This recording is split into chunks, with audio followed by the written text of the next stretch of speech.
If we're looking at a new series, you should be excited about this. I'm telling you to be excited about this. It's something that is good for us to think about. We're calling this series The Rhythm of Life. Have you noticed that there is a rhythm and a flow to life? That Monday morning feeling where you feel like you're living your life over in either what is a wonderful dance or an endless loop.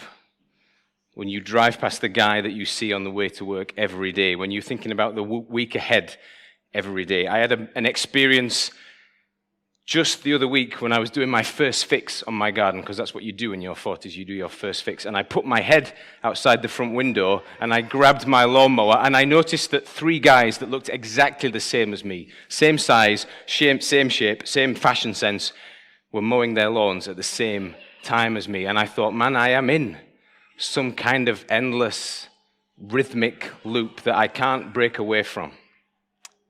We live life in a rhythm, but it goes deeper than that. It gets more interesting than that. Somebody put a book in my hand about sleep, and I wish I'd never have seen it because I was sleeping great till I read this book about sleep. Apparently, I just used to think sleep was that in fact, I don't think I ever thought about sleep. I just put my head down and assumed everything would be fine. Assumed it was just what I decided I would do in that moment. But apparently there are, I think this is the right word, circadian rhythms, or some such word. Sleep's not something we just decide to do or not to do.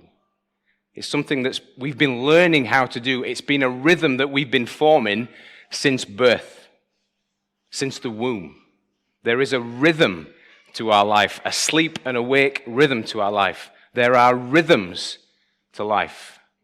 Whether it's where the chemicals are or aren't in your head, whether it's where the testosterone is or isn't in your head, whether it's the point of the week that you can deal with or the point of the week that you can't deal with, whether the sun's out or whether it's rainy outside, whether it's the season that you're in or whether it's the season of life that you are in, we deal with the rhythm of life. Living well, learning to live, I think, tell me if you disagree, is learning how to balance up all this stuff. The good moments and the bad moments, the ups and the downs. The times when you've got loads of energy, the times when you've got none. It's how we deal with the moments that come along. And this can be a brilliant, beautiful thing. Learning to cope with the rhythms of life, different stages of life. We can look back and see times in our lives when we've done it brilliantly, or we've seen other people doing the seasons of life brilliantly, the ups and the downs. But we know, and I think the world does this to us to a certain extent, the pace of life, the expectations in our lives, the pressures that are on us. We know that living a balanced, well-rhythmed life is really hard. 2 of the biggest beats of life is work and rest. We're going to be thinking a lot about work and rest over the next couple of days. So I'm going to just give a really loose sort of explanation of what I think work is and what I think rest is. It's really loose. We'll form a definition, a more thorough definition as we go, but just to sort of introduce you to the subject of what work is. Work is not just, I don't think, it's not just your 9 to 5. It's not just what you get paid for. That is obviously work. And we're obviously going to talk about that. But it's more than that, it's work. It's what we're moved to do. We ask everybody all the time, what do you do? We are obsessed with this a little bit. What do you do? First question often, isn't it? We're going to think about what we do. And we're going to think about rest. Rest is not just, I don't think, 5 minutes watching Home and Away or whatever else. 25 minutes to watch Home and Away, if that's even still a thing. Rest is that deep-seated restoration that we need, that recovery that we really, really need. Work and rest. We can do this. We're probably mindful of this. This can be something that is really good for us, that we do really well. We have jobs that we love, that we get a lot out of, that we get meaning from, that we find purpose in, and we work really hard. And I look back on my life and I've had this feeling where it can be a really mundane task, it can be a really important task, but you get home on an evening and you can just park it all. You just drop it all off. And then you just rest and you go, oh, I've done my work. and then you recuperate, and then you think, oh, I can't wait to get back to work and do it again. It can be something that's really, really good. It can be a really, really good rhythm. But in the world that we live in, and tell me I'm making this up, but look around, it's such a hard rhythm to keep. To be able to work and love it. To keep the meaning. To be able to stop working. To be able to park the day. To be able to rest really well. There's so much traffic in our minds. To be able to switch off and drop work is really hard. So we come back the next day, we're a little bit exhausted. To keep that purpose and to keep that rhythm. I think we really struggle with this. We look at work, and we look at the works that we've got to do, whether they're paid works or whatever, and we know we want them to have meaning, we want them to have purpose, and at the same time, we're exhausted, we're shattered. They're losing their meaning for us. Some of the joy is going out of it for us. It's a real difficult circumstance. It's a wrestle. We want it to be ace. But Monday morning is tomorrow morning. How are you feeling about Monday morning? Excited to go back to work? It's a wrestle in it, but we think it should be something that's brilliant. The Bible. Now, you might look at the Bible and say, this is a dusty old book. Maybe you've not looked at it for a while. Of all the things that it speaks about, work and rest, the Bible, as I've looked at it these last couple of weeks, it has really blown my mind. It has shone a light. It has struck a chord, I think, with how I see work, with what work is. Do you know there's that meme that goes around where there's somebody saying something and then it's like a split screen. There's somebody giving some truth and there's somebody at the side of them going like this. Dead right. Have you seen those kind of memes? The split screen memes. Somebody's mouthing off and the person, some of you looking back like, what on earth is he talking about? You'll have seen it on your social media feed. Somebody's nodding away like this. When I've read the Bible on work, I've been doing some serious nodding. I've been like, yes. This really, really speaks into how I see work and I see rest. So it's a couple of things. And I think the Bible in the first 2 pages, so all I'm going to ask you as a preacher is just to read 2 pages of the Bible. I think it says more in the first 2 pages than all of the self-help books you can gather from the libraries, than all of the podcasts about how to live could say in a week, in 2 weeks, in 3 weeks, in a lifetime.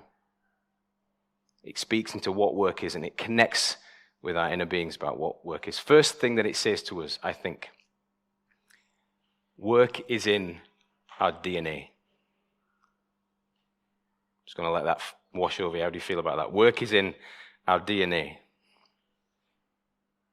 God is a worker. And we are made in his image. We are like him. Chapter 2 and verse 2. By the seventh day, God had finished his work he'd been doing. So on the seventh day, he rested from all his work. I think about God as, if you've only just thought about him for the first time, somebody who's on a cloud, perhaps chilling. Maybe that can be how you think about God. The first readers of Genesis would have thought about gods, not as people who worked. God's got the minions to do the work. God's with a small g. This bit of text hits us like a train about God. We're supposed to be a bit rocked by this. The Bible has something, I think, radical to say about God and work. It should shift our view a little bit. All we hear about God, Genesis chapter 1, maybe you can remember it, the creation story, all we hear about God, really, is of him working really hard, working really smartly, with a variety of skills. He's an artist, he's a designer, he's a creative, he's an engineer, he's a builder, he's an ecologist, he's a zoologist. I got that out of a book, I don't really know what that is. He's into horticulture, he's into everything, he's working really hard. And if you think that I'm building something up that's not really there, look at God incarnate when we meet him in the New Testament. Look at Jesus. Jesus is God, if you can believe that. He is the most workmanlike, working class guy you are ever going to meet. And I'm talking like splinters in his nails. I'm talking like exhausted from a day at work. We don't read anything about Jesus for the first 30 years other than that he was hard at work. He's a carpenter. Now I think in our minds, we have like a lovely picture of Jesus making really nice rocking horses, perhaps, that kind of thing. We think of him being really skilled and just making nice stuff. But the Bible doesn't really say that. He says he lived in obscurity, comes from a rubbish place, Nazareth. Nothing good comes out of Nazareth. And he just works really, really hard. And then by the time that we get to read anything about him, the work doesn't dissipate, it doesn't diminish. The Bible says that Jesus, when he thinks about all that he's got to do, his ministry, says that he set his face like a flint for Jerusalem. Let me interpret that for you. He rolled his sleeves up. He got to work. And he kept working right until the end, and he could say, what on the cross? It's finished. Jesus, God, is a worker. And we are like that.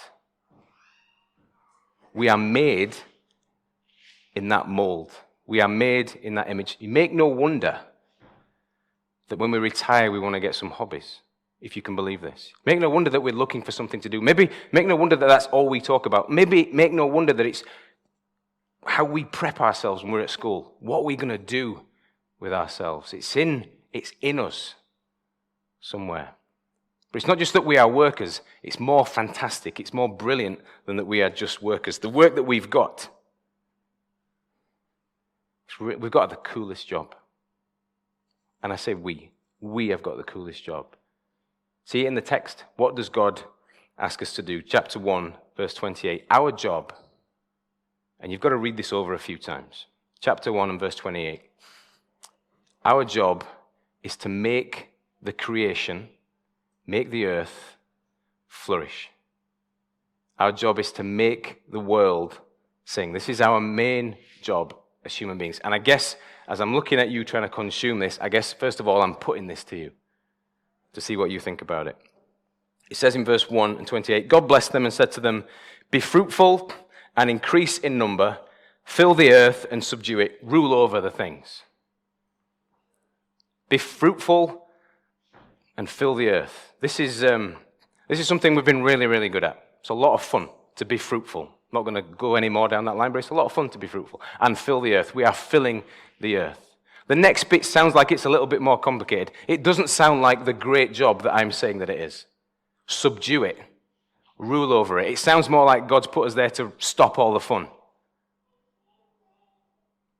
You need a little bit of creation context to see exactly what God's saying here. Think on this word. What is God saying to us when he asks us to subdue the earth? We think of the start of creation, day one. I think in our mind's eye, and maybe I'm putting too many thoughts in your head, but I think we think of creation day one as being quite a, God started to make everything, God's pulling it all into being, and it's quite still, and it's quite settled. God hovering on the waters, quite a beautiful moment. Genesis chapter 1 does not give us that picture at all. It's alive. Chapter 1 and verse 1 says, the earth was formless and chaotic. Loads of energy, loads of everything, everywhere. Loads and loads of stuff going on. Loads of things happening. And part of what God is doing in creation, yeah, he's making stuff and he's designing stuff, and we see that. But to all of this energy, to all of this stuff that is happening, he is bringing order. He is subduing it. He is, I think this is the best way I can think to describe it. He is fine-tuning the creation, splitting up the seas, ordering the animals, giving sense and meaning to life. He is fine-tuning things over the 6 days of creation, however you understand those 6 days. God is fine-tuning, making it perfect. Think of an artist who's thrown some paint on the canvas and he's making it more and more beautiful. Think of a car enthusiast who's got this beautiful old thing in his garage and he's just making it purr. And then the really brilliant, awesome thing is, God says to us, I want you to partner with me in this. I'm going to leave some of this fine-tuning to you. I want you to make this thing sing. I want you to make it purr. It's an awesome thing, he says to us. I want you to see this river that's blowing through this valley. See all that potential. I want you to make that even better than that. See this forest. See all this stuff in the ground. I want you to do amazing things with this stuff in the ground. Look after it. Don't abuse it. Do amazing things with it. Make this thing sing. So you've got the wind blowing through a valley in Rochdale. I'm going to set the image for you. Just firing through this valley in Rochdale. And some worker, some human worker, figures out how to harness that wind beautifully. Turn it into electric power, and all of a sudden, Bob in Stourbridge, he's got power for his toaster, and he can kick back and have a nice slice of toast. Fine-tuning. God's creatures working with what he has given us. You've got a tree out in a wood, also in Rochdale. You've got workers there. Some of them with pens and pencils, making sure that we've got enough trees. Some of them really clever at chopping the trees down. Some of them really good at delivering the trees. You know, a couple of people that are really good at designing stuff made from wood, really aesthetically pleasing stuff. All of a sudden, Bob, in where was he, Stourbridge, he's got a chair to sit on. He can sit on his chair and eat his slice of toast. We are fine-tuning the creation. You've got school. A bunch of people able to build stuff, workers able to build stuff, a bunch of people able to organize stuff, a bunch of people able to teach, and all of a sudden, got a bunch of children who are getting an education. We're fine-tuning this creation. We are making it sing. It's brilliant. It's awesome. It's really easy, especially today. It's really easy for us to get in our minds, and I think we have as Christians, done this as Christians, and we've done this as people, to think that work is just somewhat separate. To split it off. Work, not just our job, but the things that we do. It's not our faith. It's a necessary evil. We've got one of the big, I think, mantras of probably modern life, last 100 years of life, is that we work to live. We do all that stuff in the week so that we can go and party at the weekend, or that we can breathe at the weekend, or that we can get some fulfillment and meaning at different times of life. But we split it all up. I think God says to us foundationally in his book, one, don't do that. Work is who you are. Work is part of your DNA. Work is one of the ways that you connect with me. Work is one of the ways that you get fulfillment. Work is part of the eternal plan. Work is you joining in with that beautiful song of creation. The last thing that God says to us in his introduction, no, that's not the last thing, it's the next thing that he says to his creation, is you need to know about rest. He speaks to us a lot about work, but then he puts a punctuation mark in, he says you need to know a little bit about rest. It's really brilliant, this, because I don't know if you've thought much about God and his nature and his energy levels. When you're omnipotent and when you're omnipresent, you don't really need a lot of rest. As far as I know, you don't need a lot of rest. And yet, God rests. Why? Is he tired? It's because rest is good. It's because we're going to need to know about rest. This lovely image in my mind that God could really be doing anything that he wants on day 7. Done some pretty good stuff, day 1 to 6. He could have he could have decided that day 7 was just going to be about fun. He could have looked at it and gone, I'm going to take the beautiful Niagara Falls and figure out how I can make that even more beautiful as it gets into the Rockies. I'm going to blow people away on day 7. I'm going to make a few more moons. I'm going to make a few more rings around Saturn just to confuse people. One made out of bricks, something like that.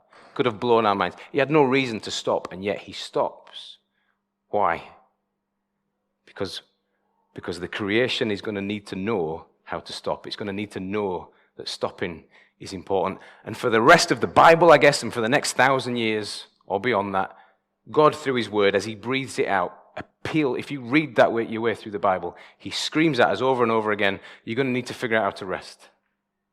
Loads of stuff about the Sabbath. God's people, through the Old Testament, you're going to need to learn how to rest. You're going to need to figure this out. You're going to need to figure out what rest is. You're going to need to figure out that it's more than just 5 minutes here and there. You're going to need to figure out that it's more than just a legalistic thing, you people of God. You need to figure out that it's realizing that God is in control of all things and being able to rest easily. You're going to need to figure out how to do this. And it's ridiculous, really, because resting should be the easiest thing in the world. If we should have figured out anything by now, it's how to rest, and yet we find it so hard, even with all the tech that we've got. Do you see how much it resonates with us? See how much God's word speaks to us? God gives us this perfect rhythm of work and rest. It connects with us, makes loads of sense, but there's one more layer. Because maybe you're thinking, it's not really how my day at work goes, this Ash. It's not all making stuff out of trees and being really peaceful and at ease about everything. Feels like there's a bit more to it than that. Well, there is. It's the last layer, and it's not just like the layer of an onion. It's like the crust of the earth. It's a huge last layer, but it really paints a picture of what work is like for a human being. Next little bit of the Bible. So I think we're going to come back, Genesis 1, 2, and 3. We're going to be here quite a lot, but the next little part of the story, and we'll fill in a lot more of the details more thoroughly as we go. Don't worry about that. It's the fall of man. The temptation of Adam and Eve. That snake story. The tree of the knowledge of good and evil is just too tempting. And the humans fall and are cursed. And it's all language that we go, what? Why are we getting a story like this? It's a picture. A picture, I think, amongst other things. We don't need to go too far down this road. A picture of man choosing its own way, going away from God, and having to face some of those consequences, or what some of those consequences might just look like. We get a bit more of a filling into that picture in Genesis chapter 3, 17. I don't know if we've got that text up. I'll read it out to you. Yeah, we do. That's great. To Adam, he said, because you listened to your wife, this is the story being filled in, and ate from the fruit of the tree about which I commanded you, you must not eat from it. Sounds almost a bit like, almost piratey, this bit. Cursed is the ground because of you. Through painful toil you will eat from it all the days of your life. It will produce thorns and thistles for you, and you will eat the plants of the field by the sweat of your brow. It's the curse. You'll eat your food until you return to the ground. It almost just feels like a farming analogy, but often when the Bible uses an analogy like that, it's speaking about all work. This is how we can feel about all work. Picture sort of goes, human beings, it's not going to be anymore that you just reach down and grab a potato out of the ground and it's fine and it's easy. The picture goes, you're going to reach down, when you're pulling the potato out, you're going to pull out a weed with it. You're going to get your hand pricked by the thistle and your back's going to ache. And you're going to think, man, that was hard work. And as I'm telling you this now, I know that you're thinking about Monday morning. I know that you're thinking about going back to work. I know you're thinking about what you've actually got to do to get through the week. And part of you is thinking, I can't let any of this jargon in anymore. I can't consume any more of this story. But I'll probably appeal to you. I think this story, this ancient story with the snake in it, is the most accurate sense of what work is like that we're ever going to get. Something perfect just to pull it out of the ground, but before you've even bent down to pull it out of the ground, it's corrupted. It's going wrong straight away. It's perfect in the ground. This is my sense of what God's work is. God's work, there's still great stuff for us to do. There's still great fine-tuning work to be involved with. It's just that it all gets harder when we move away from God. It rings so true, I think, with everything I see around me. So much of mankind's endeavors. We have these brilliant, stunning ideas, concepts, great pieces of technology to work with, but before we've even got them going, you could think about whether it's a trendy mobile phone, whether it's pulling coal out of the ground, whether it's dynamite, whatever it is, before we've even got going with them. Great though they can be, awesome help to societies and culture that they can be, before we've even got going with them, somebody somewhere is taking advantage. Somebody somewhere is asking a couple of hundred people to make this for next to nothing. Somebody somewhere is struggling because of it. Whatever it is, whatever the next great thing that we invent is, brilliant though it will be, as soon as we get it up out of the ground, it's going to be a struggle. I can't believe how accurate the Bible is about what it's like to live and work in 2023. There's so much good things to be done. There's so much good stuff that we still will do, and yet we will do it pulling it out of the ground with thistles and thorns. We will do it by the sweat of our brows. Something that should be perfect gets contaminated. We know, I think, we know that our work means more. We ache that it's like this. We see the patterns of work that we have in the world and our hearts break. We say to ourselves, surely that should work. Surely when we invent something like this, then everybody should benefit from it. Surely because we can generate electricity, everyone should be able to be warm. Surely if we can harness the wind, we can help everybody out. Our hearts break about this stuff. We want our jobs and the things that we do to mean something. One of my favorite questions to ask anybody is, if you could have a clean slate and money was no object, what would you do? It's a great question to ask anybody. And 9 times out of 10, in fact 10 times out of 10, nobody ever says, I want to make a load of money. People always say, I want to do something good. I want to do something that's helpful. If I had that, if it was no object, if money was no object, I would do something good. Why do we say that? Why is that anywhere in our psyche, in our thinking? Because we are made for more. Because our work started at creation and it goes on into eternity. Because our work is part of God's plan. Because our work is part of who we are in a sovereign God. Can you imagine our world if we realize that? Can you imagine, I guess what I'm saying is, can you imagine our world without the curse? Can you imagine what it would be like?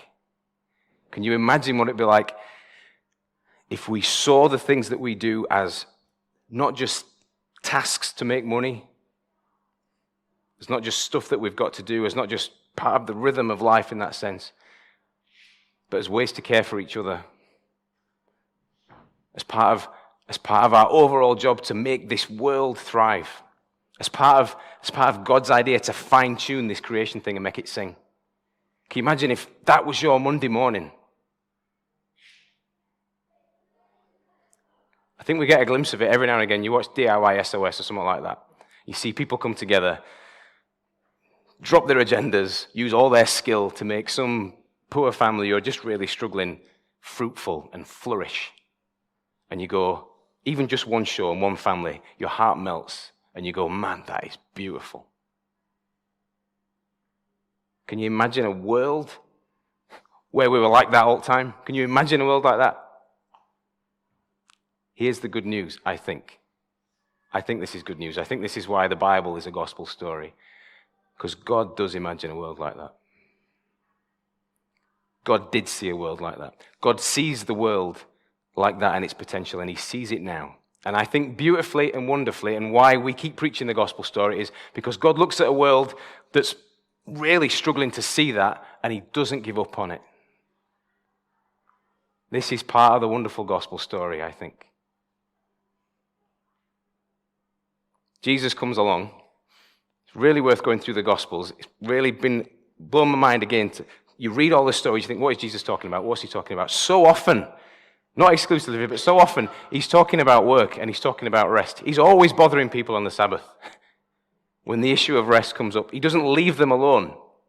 He wants them to see that rest is like, he petitions them to see that rest is more than just 5 minutes peace or some legal requirement. He's like, you need to get what rest is. And he's always talking to people about work. People come along with money, people come along without money. And Jesus, whoever they are, he says, you need to know that work is about more than just your 9 to 5, more than just how much money comes in your bank. It's about eternity. It's about who you are in God. It's about how you can help out the creation. He doesn't let anybody away thinking any different. And the really awesome, wonderful, beautiful news is he convinces us of it. He declares it to us. He speaks about it. He teaches about it. And then he lives it out. Work is about more than just what you do.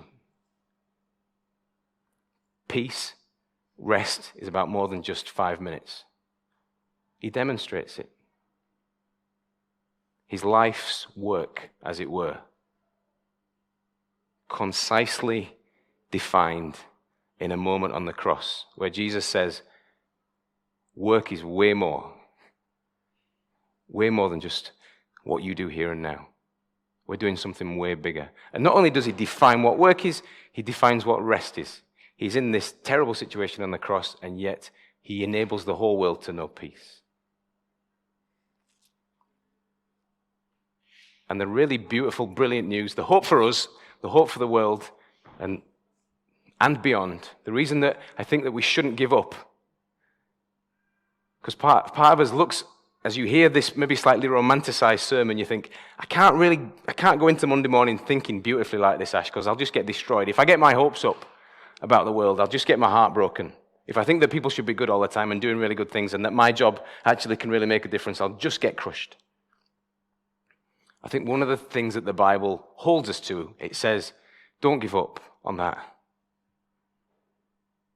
I can't remember the exact words, and I really should because I'm a pastor, but the verse is, everything that you do, do it as if God was watching you. Do it unto him. Everything that you do holds us to that. And then the more wonderful news after that is that because of what Jesus did and because of what he's demonstrated, this hope gets through. People start to live their lives. There's evidence of people living their lives that are not just working for the moment, but they actually start to work with eternity in mind. Like they're just living in view of the creation. Like they really realize that they're God's children. The Apostle Paul was a bit of a workaholic. He was a real legalist. Like he killed folk. He was a working crackpot, if you like, if that terminology is still socially acceptable. And yet, beautifully, look at where God leaves him. Last bit of scripture, Ephesians 2:10. If we've got it up. There's a whole passage he writes to the church at Ephesus about how we come alive in Christ. And this is what he realizes as he learns Jesus for himself. What he learns about work. I'm God's handiwork. I'm created in Jesus to do God's works, which God has prepared in advance for him to do. As he sees Christ, as he sees him live out his life and prove that work is about more than just whether you can make something out of wood or not, and that peace and rest is about more than just 5 minutes, he totally buys in. And he sees the eternal merits of his work. Hopefully this is a helpful introduction. Hopefully we're thinking, hopefully, do you know what I think often? No matter how good you preach, whether it's good or bad, Monday morning comes around, somebody stops you on your way to work, says, what did the guy on Sunday speak about? Nobody's getting that right. You could dance around and preach about anything.